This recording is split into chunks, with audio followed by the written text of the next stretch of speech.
কৃষকের তামাক ক্ষেত কেটে দিয়ে উল্টো চাঁদা দাবি। কক্সবাজারের চকরিয়া উপজেলার কাকারাশাহ উমর মাজার সংলগ্ন পুইটেবিলে কৃষকের প্রায় দেড়খানি তামাক ক্ষেত কেটে দিয়েছে দুর্বৃত্তরা।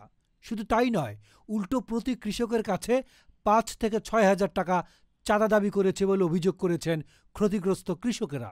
অজ্ঞাত নম্বর থেকে এই চাঁদা দাবি করা হয় বলে তারা জানান। চাঁদা না দিলে অবশিষ্ট ক্ষেত গুড়িয়ে দেওয়ার হুমকি দেওয়া হয়েছে বলে জানিয়েছেন কৃষকেরা। এ ঘটনায় এলাকায় চাঞ্চল্যকর পরিবেশ সৃষ্টি হয়েছে। এতে ক্ষতিগ্রস্ত কৃষক আব্দুর রহিম, রাতুল, মিটন, মনসুর জমির শাকেরের কয়েক লাখ টাকার ক্ষতি হয়েছে বলে জানান।